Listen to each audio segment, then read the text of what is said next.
out of all the museums that I could have walked into, it was this museum. And out of all the displays that I could have had, it was this display. And then with all of those sort of subsections that you're pointing out here, all of it was right there. And all of it was, the timing was so perfect.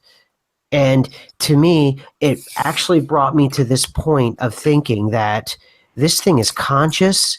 And in a lot of ways, I'm starting to believe, just me personally, my own personal opinion, not only is the Mandela effect that conscious thing that changed with the double slit experiment that you talked about, Mm-hmm. it begins to, when you notice it more and more, I think it notices the person like you and I more and more.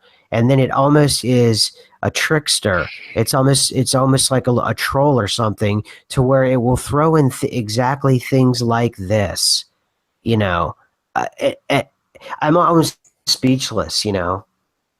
Yeah, the synchronicities and numbers and things like that can be, for a lot of, can be positive, but there's also the other side of this where there's so much like trolling and trickstering that's like unexplainable synchronicities that suggest non-human intelligence, because no person would be able to set this up. No, and I promise everybody, please believe me, I didn't seek out and drive up to Philadelphia right days after Chick and I spoke about, the Alice in Wonderland syndrome, to drive to Philadelphia to find the one museum that had the Alice in Wonderland syndrome on display, and then have a breakdown of how visual perception happens and whether or not objects are larger or smaller than they appear. I mean, the statistics in that are probably astronomical. They are just beyond belief. And it just, I'm speechless. I'm speechless too. Like, just looking at like what's written here, wonders of visual perception, microcia, the visual perception that objects are smaller than they actually are. Macrocia, the visual perception that objects are larger than they actually are. The pelocia, the visual perception that objects are closer than they actually are. Telocia, the visual perception that objects are further away than they actually are. But the other one that interested me was metamorphosia, the visual perception that objects are a different shape than they actually are. Because you could apply that to somebody remembering things a different shape than they are now. Strange that he ran into that. But I felt like the Mandela effect has been, even though it's obviously like a physical phenomenon, that there's a very spiritual side to this. And like I said, the eyes to see and ears to hear, that part has actually disappeared from the Bible now, and it only says that they're given the ears to hear. And it concerned me when I saw that the eyes to see part had disappeared, that perhaps more people wouldn't wake up in big waves anymore. Like, Interesting.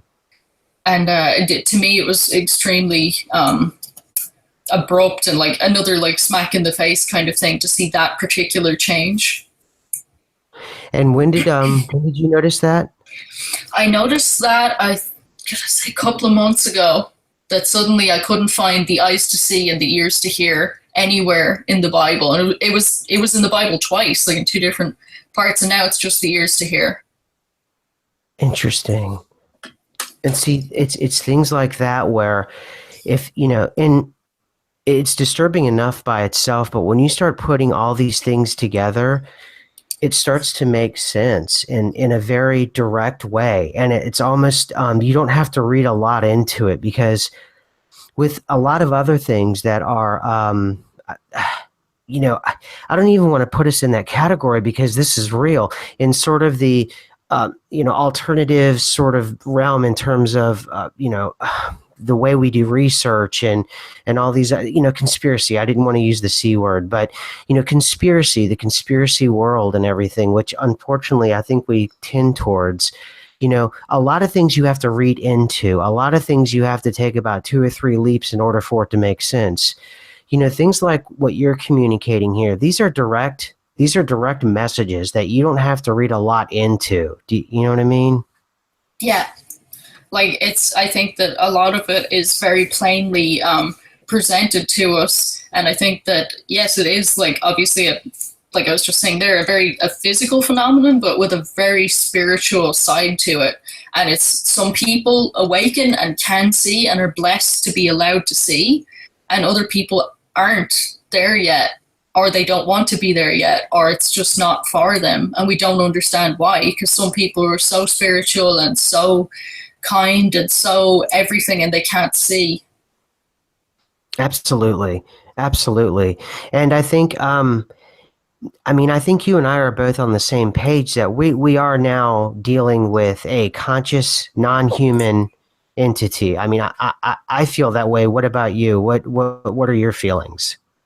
Yeah, but it's just like when I had known about those things in the past, when I discovered the spiritual world was, real, that it was just there on the other side of the veil, basically, like it does say in the Bible, that wasn't a metaphor or anything, that was just literally a description. It seemed to me that veil was there, that these things existed, but there was only so much interference they could do. And it almost seems like here, where whatever is going on now, it's almost like they can interfere a lot more with what we would perceive as the material world, the physical world. I presume there was always like spiritual trolling because, money can be a trap to steal your time from you, because that's actually what's more precious, but people get deceived into thinking it's not. And, you're chasing all kinds of different things instead of looking at the gifts that you've already been given.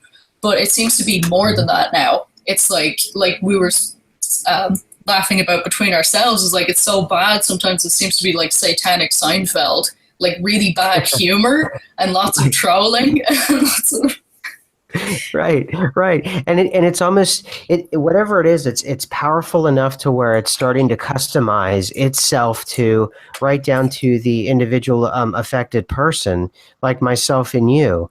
I just explained about this music. This kind of wigged me out. It was a direct, and then of course, then I started to see a lot of indirect things having to do with time, and a lot of things after that. After it was almost as if whatever the Mandela effect is, or whatever that's creating it, is this force that's trying to get your attention, and the Mandela effects themselves, all they are is that instrument.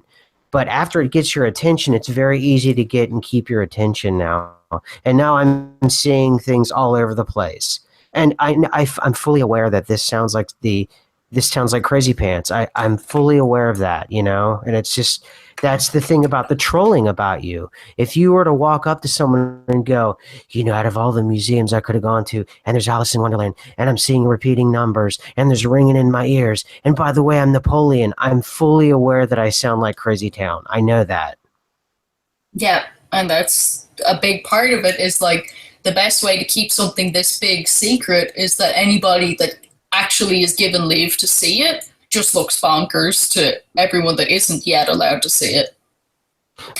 I almost feel like, we're having conversations and then we're being trolled about what we're having conversations about. Like ages ago when we were looking at the moon monument, and we started to laugh and say, well, what's next? Like a moon museum, ah ha ha. And then this whole Andy Warhol thing in the moon came about. And then, like you said about the Alice in Wonderland stuff, like growing up, not, a cool Disney movie. I never disliked it, but my favorite was The Little Mermaid because I wanted to be a singer, and she was a singer and all this. And then when this situation happened, I was like, actually, this little Disney character is in some really strange way relatable, because she fell into a situation that she had no idea what she was dealing with, and it's just like inexplicably weird, and she doesn't know if she's getting out or not. It just seemed to like fit really well with that kind of, trying to make something that we can relate to,